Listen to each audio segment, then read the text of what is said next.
podcast Q&A. On est au numéro 75, il me semble, et j'espère que vous allez merveilleusement bien.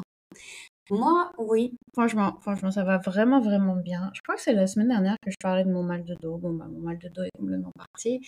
J'ai appris à passer l'aspirateur sans me tuer le dos. Bravo moi. Et puis en plus, bah, la semaine dernière, jeudi dernier, pour être précise, je me suis coupé les cheveux de façon assez dramatique. Si vous me suivez sur Instagram, vous l'avez déjà vu. Euh, voilà, j'ai fait une pixie cut, en fait, une coupe à la garçonne.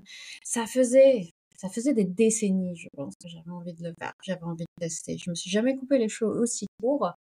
J'avais vraiment, vraiment envie de le faire depuis longtemps. Et puis je l'avais pas fait parce que quoi?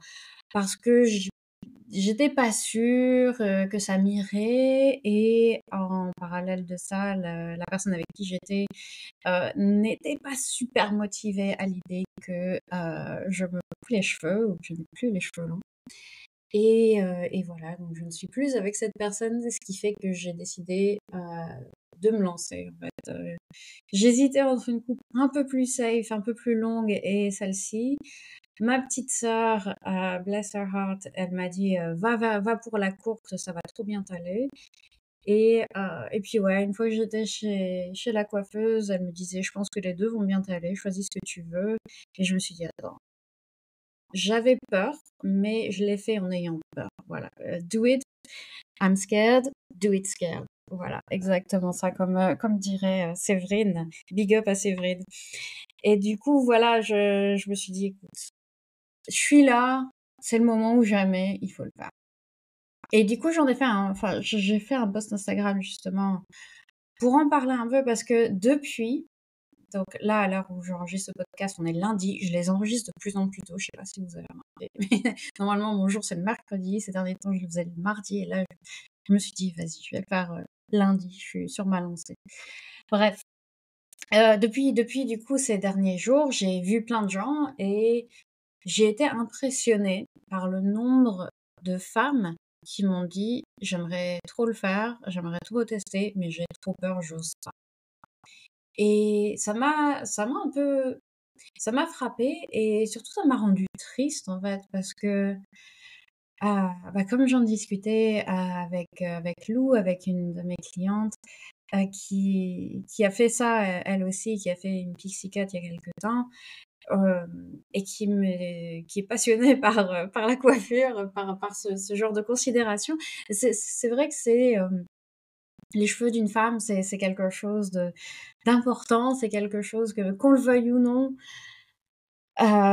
c'est quelque chose qui est fort empreint de notre féminité, et il y a cette idée que si on se coupe les cheveux, bah, on sera moins féminine, on sera moins attirante, on sera moins ceci, cela, et que le male gaze, le regard des hommes va changer sur nous. Et du coup, on a peur de faire ça alors qu'on a envie de le faire. Et, et, et ça m'a fait mal à mon féminisme de voir tout ça autour de moi depuis jeudi, et depuis que je me suis coupé les cheveux et que j'ai plein de femmes qui viennent me voir en me disant ah j'aimerais trop tester et tout, mais j'ai trop peur. Et en même temps, à chaque fois, les femmes qui me disaient ça étaient conscientes de pourquoi elles avaient peur, et ça les énervait d'avoir peur à cause de ça, et de se dire ah faut chier ces hommes quoi. Et voilà, donc j'ai envie de vous encourager à vous couper les cheveux si vous en avez envie, à tester ça. Voilà, enfin, demandez à votre styliste si ça vous irait bien et tout, parce que j'imagine que c'est pas pour toutes les formes de visage ou pour toutes les qualités de cheveux, etc.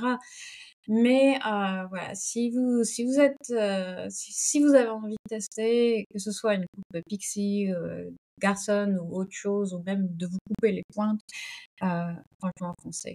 Ne le faites pas parce que vous avez peur du regard des hommes, parce que putain, merde. Bref. Et pareil, si vous êtes un homme et que vous voulez, je sais pas, avoir les longs cheveux, ne le faites pas parce que vous avez peur que vous serez vu comme féminin, je ne sais pas. Bref, je vais me lancer dans mes questions du jour, parce que sinon on va être là pendant des heures. et que je respecte votre temps. Mais dites-moi si vous aussi vous avez ce genre de considération. Vous avez une coupe que vous aimeriez bien faire ou une couleur.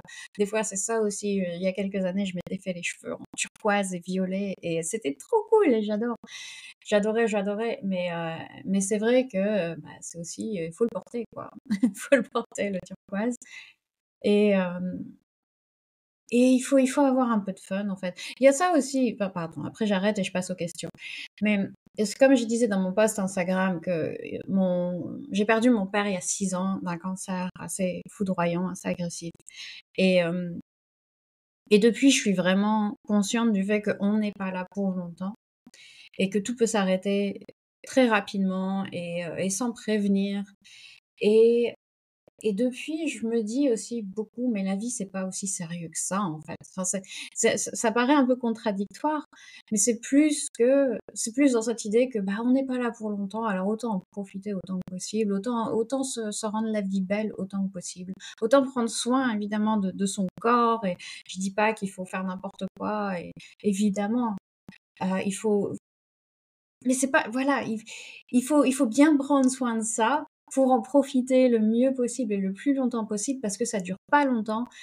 Et aussi, il faut se faire plaisir, il faut se lancer, il faut oser des choses parce que vraiment les conséquences, surtout par exemple d'une coupe de cheveux, mais c'est quoi les conséquences? Oh, on aura peut-être l'air con pendant 3 semaines, le temps que ça repousse. Ah, c'est bon, quoi. Voilà, maintenant j'arrête et je passe aux questions. Alors, première question, je vérifie que ça enregistre toujours, que je passe pas, que je suis pas en train de m'énerver toute seule, sans enregistrer, tout va bien. Première question. Je prends de la mélatonine le soir, mais je continue à m'endormir devant un écran. Je ne sais pas faire autrement. Ça me paraît très contradictoire de faire les 2. Est-ce que c'est vraiment utile que je prenne les comprimés si par derrière je n'arrive pas à changer ma routine? Alors, la mélatonine. Ce sont donc, je vais commencer par, résumer un peu ce que c'est. La mélatonine, ce sont des comprimés qu'on peut acheter en pharmacie, un peu en vente libre, qui, la mélatonine, c'est une hormone qu'on produit naturellement, en fait, à peu près au moment du coucher, enfin, pas à peu près, ou normalement vers le moment du coucher, qui nous donne envie de dormir. Voilà, c'est ce qui définit un peu notre rythme, circadien. Donc, vous savez qu'on a on a plus d'énergie le matin et moins d'énergie le soir, normal.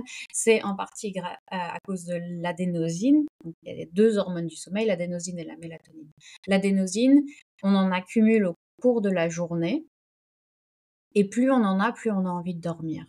Et le seul moyen de se débarrasser de l'adénosine, c'est de dormir.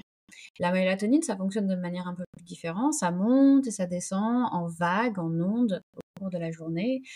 Et elle est donc, on en produit particulièrement au moment du coucher, bah, dans la soirée. Et d'ailleurs, cette production est aussi stimulée par le fait d'avoir vu la lumière du soleil le matin, donc 12 heures avant à peu près. Voilà, donc c'est bien de voir, hein, de ça c'est un aparté, c'est bien de regarder la lumière du matin, la lumière pardon du soleil le matin le plus tôt possible pour ensuite déclencher cette mélatonine le soir un peu plus tôt et pour pouvoir, avoir sommeil et ne pas galérer à s'endormir. Si vous avez du mal à vous endormir, c'est une des, interventions que vous pouvez faire, c'est au réveil pardon, sortez, même s'il y a des nuages, sortez et ayez de la lumière du jour dans les yeux pendant une dizaine de minutes. Fin de l'aparté. La mélatonine, c'est donc, voilà, produit le soir pour nous donner envie de dormir, en plus de l'adénosine. Hem, alors du coup, tu mets en opposition le fait de prendre de la mélatonine, donc d'aider à avoir plus de cette hormone dans le corps le soir pour avoir davantage envie de dormir, et le fait de, utiliser un écran dans ton lit, pour, le soir pour te vider la tête. Alors que disent les études sur l'effet des écrans sur la mélatonine? Que plus de 2 heures d'exposition aux écrans le soir perturbe sérieusement la montée de la mélatonine, qui nous donne cette sensation de sommeil. Ça veut dire quoi? Ça veut dire que si tu t'endors devant un écran que tu as regardé pendant au moins 2 heures ou plus, tu risques de ne pas produire spontanément assez de mélatonine pour t'aider à t'endormir. Donc, à mon sens, qui ne suis pas médecin certes, à mon sens, ça a d'autant plus intérêt de prendre tes comprimés, en fait, pour compenser cette perturbation de la mélatonine, de la production de la mélatonine. C'est pas en opposition. Alors, idéalement, oui, idéalement, tu ne regarderais pas d'écran, tu t'endormirais naturellement sans avoir même besoin de prendre des comprimés de mélatonine. Mais si c'est pas possible pour le moment, si tu as vraiment besoin de cet écran pour te vider la tête le soir, pour penser à autre chose, pour éviter de ruminer, bah, mets toutes les autres chances de ton côté, en fait. Et pour moi, c'est pas un problème de prendre entre 2 et 4 milligrammes, je dirais, de mélatonine 30 minutes avant d'aller dormir pour, justement compenser cette perturbation causée par, les écrans. Hem, Pareil, si tu utilises un écran, pour mettre un peu plus de chance de ton côté, baisse la luminosité au maximum de l'écran pour éviter d'avoir vraiment la lumière qui te blaste dans les rétines et essaye de regarder quelque chose qui est pas trop stimulant pour, que ton système nerveux ne soit pas non plus en état d'alerte, maximale, quoi. Voilà. Idéalement, évidemment, on a envie de dire enfin, idéalement pas d'écran, pendant au moins 1 à 2 heures avant d'aller dormir. Mais bon, si la situation idéale n'est pas accessible pour le moment, je préfère que tu fasses le maximum de ce que tu peux faire. Voilà. Question suivante. J'ai l'impression que depuis que je fais du yoga, je suis plus aware de mon corps, mais également des choses et des actions autour de moi. Par exemple, au tennis, j'ai l'impression de mieux voir les mouvements du coach, mais également de la balle et de comment et quand il faut la taper. Est-ce que tu penses que c'est lié? Alors, je pense que c'est très probablement lié, en effet. Je dirais que c'est lié à cette chose merveilleuse qui est la proprioception. La proprioception, c'est quoi? C'est le fait de savoir où se trouvent les différentes parties de notre corps dans l'espace. L'exemple que je donne souvent, c'est fermer les yeux et toucher votre nez avec votre index droit. Il y a une très bonne chance pour que vous ayez réussi à le faire alors que vous aviez les yeux fermés, vous ne saviez pas où est votre, index droit dans l'espace, vous ne savez pas où est votre nez, mais vous avez réussi quand même à, faire la connexion entre les 2. C'est parce que vous avez de la proprioception. Votre proprioception, elle vous permet de savoir que même sans voir votre doigt, même sans voir votre pied, même sans voir, votre nez, vous savez à peu près où ils sont dans l'espace et vous savez les articuler, vous savez, déplacer votre main droite vers l'avant, vers le haut et cetera. Donc vous avez cette conscience, cette image intérieure dans le cerveau du corps et de là où les différentes parties du corps sont dans l'espace. Quand on a une meilleure proprioception, on a un meilleur équilibre et une meilleure coordination. Parce que forcément, si on a précisément conscience d'où se trouve chaque partie de notre corps, c'est plus facile après pour notre cerveau de les faire fonctionner à l'unisson. Ouais. De la même manière, ça permet aussi de prévenir les blessures puisque, le corps, il peut réagir plus rapidement au changement de l'environnement, il peut ajuster, ce qui doit l'être. Et bien sûr, ce meilleur contrôle du corps permet aussi d'améliorer nos performances. Donc comme tu as une meilleure conscience de ton corps, une meilleure coordination et cetera, ta technique va s'améliorer plus facilement que quelqu'un qui ne sait pas, où est sa main dans l'espace et cetera. Et c'est bien sûr quand je dis par exemple quand je donne l'exemple de ferme les yeux, touche, ton nez avec ton doigt, ton index droit, c'est une proprioception grossière, c'est-à-dire que la plupart des gens, la majorité des gens arriveront à le faire, mais il y a une proprioception qui peut s'affiner beaucoup en fait et aller jusqu'aux petits muscles, jusqu'aux plus petits ajustements et cetera. Tout ce qui tout ce qui est nécessaire pour ajuster, notre équilibre.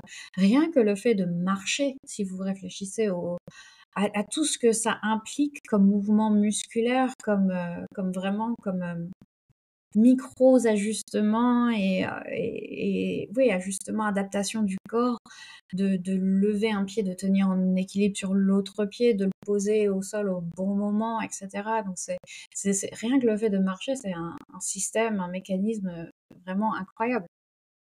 Et le yoga, c'est un super moyen d'améliorer la proprioception. Et c'est quelque chose que je vois clairement avec, mes élèves.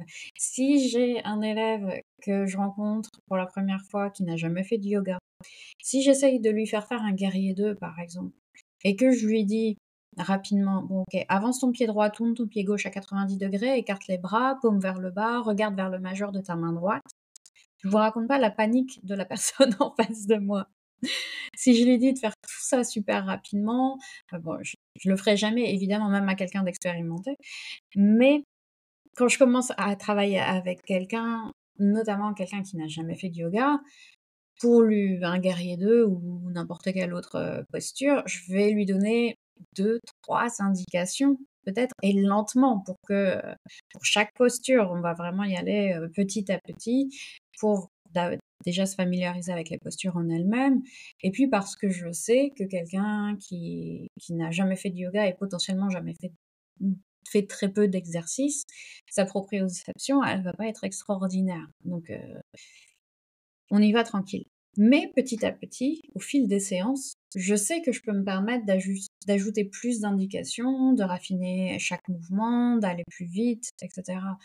Et hem et quelqu'un avec qui je travaille depuis, je sais pas, plus d'un an, je sais que en général, je peux lui dire une toute nouvelle posture, je peux lui dire: «Mets ta main là, ton pied là, nin et aller super vite.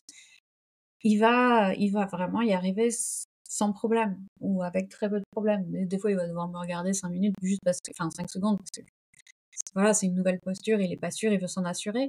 Mais ils savent vraiment mieux, où placer chaque partie du corps et il y a cette coordination et cet équilibre et cette proprioception qui est beaucoup plus affinée.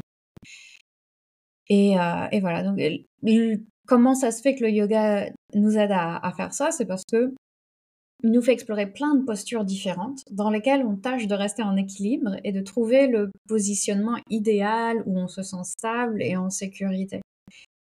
Et on est constamment en train de faire ces micro-ajustements dont je vous parlais, de renforcer les connexions entre les muscles et le cerveau, ce qui fait qu'on a une meilleure, proprioception. Donc faites du yoga. C'est bon pour vous, c'est bon pour votre performance dans votre sport, c'est bon pour votre vie quotidienne, c'est bon pour vous assurer que vous allez avoir moins de chances de tomber, de vous blesser. Votre corps saura mieux s'ajuster à toutes les situations et voilà, vous serez en bonne santé le plus longtemps possible. Faites du yoga. Question suivante. Question confort et minimalisme en voyage. J'adore l'idée de voyager léger, mais j'aime bien mon confort. Genre partir avec mon pull pantalon de jogging préféré, même si je le mettrais que quelques heures le soir, à la place du pull pantalon joli, mais moins confortable que je mettrais pendant la journée. Sur les voyages courts de quelques jours, je gère très bien. Sur les voyages plus longs, genre 2 semaines, je prends toujours un peu trop. Alors comment on concilie minimalisme et confort? Alors, si tu trouves comment faire, je veux bien savoir. Je veux bien que tu me dises. Parce qu'honnêtement, je suis incapable de voyager léger. Mon anxiété ne me le laisse pas faire. Non, non, c'est pas possible. Quand je suis partie en Inde la première fois, donc c'était il y a plus de 8 ans maintenant, j'y partais pour un mois et c'était la première fois que je sortais d'Europe en plus, donc c'était vraiment le grand voyage de ma vie. C'est le grand voyage, c'est clairement et ça l'est toujours. J'avais acheté la plus grosse valise possible et les gens ont halluciné quand j'ai débarqué là-bas, qu'ils ont vu la taille de ma valise par rapport les autres filles avec qui je vivais. Il y avait pas que des filles d'ailleurs, mais il y avait très peu de mecs. Mais les gens, ouais, ils ont halluciné. N'empêche que mes colocs, eh ben, ils étaient bien contentes parce que j'avais pensé à tout. J'avais vraiment pensé à absolument tout. Et à chaque fois que quelqu'un disait, «Oh merde, j'ai oublié ça», et ben, devine qui leur disait: «T'inquiète, je gère, j'ai». Parce que j'avais pensé à tout et en double en plus, au cas où. Donc j'avais tout ce qu'il fallait. Et encore maintenant, bah, là, je vais partir quelques jours. J'ai déjà, enfin ça fait une semaine que j'ai une liste dans ma je pars que 3 jours, hein, mais j'ai une liste dans mon téléphone de tout ce qu'il faut absolument pas que j'oublie parce que parce qu'on sait jamais. Donc non, je suis encore très novice en minimalisme. D'ailleurs, je me considère pas vraiment, enfin, je me considère pas minimaliste du tout, plutôt anti-clutter, anti-bazar. Je veux pas de bazar qui sert à rien, en fait.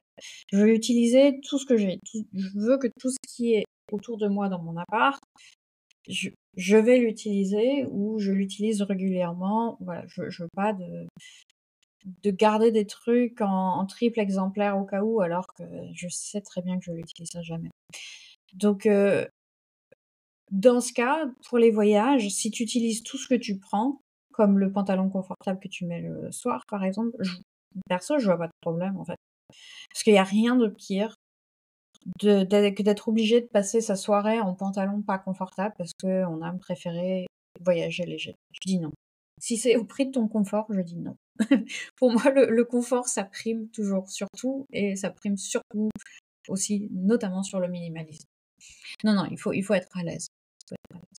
Après, bah, effectivement, si tu prends, 14 culottes pour un week-end de 3 jours, non, évidemment, mais si tu utilises ce que tu prends et si tu prends même peut-être un peu plus que ce que tu utilises au cas où, moi, je vois pas de problème, en fait. Mais voilà, je sais pas. Après, je suis traumatisée aussi parce qu'une fois, c'était juste après ma perte de poids, donc il y a plus d'une dizaine d'années. J'étais trop love de mon nouveau corps. Alors j'avais acheté des petites robes trop mimes et j'étais allée rendre visite à ma famille en n'emportant que mes petites robes trop mimes. Évidemment, j'avais oublié que ma valise, que ma famille vit dans le cercle polaire et je me suis retrouvée donc dans le nord de la France avec des mini-robes et il devait faire genre 12 degrés. Et c'était pas rigolo. J'ai foncé au Auchan pour m'acheter un bon gros jogging et j'ai vécu ma meilleure vie après. Mais voilà, donc non, voyager léger certes, mais non, moi j'arrive pas. Je voilà, j'admets mes faiblesses et je voyage pas léger. Le confort et la chaleur, le fait d'avoir chaud, c'est très important. Voilà. OK, c'est tout pour moi pour aujourd'hui. J'espère que ça vous a été utile et j'espère que vous allez passer une excellente journée et n'hésitez pas à m'envoyer vos pensées, vos commentaires, vos questions, tout ce que vous voulez. Je les lirai toujours avec plaisir, surtout si elles sont gentilles. Bonne journée à vous, à très bientôt, merci pour votre attention, bisous bisous.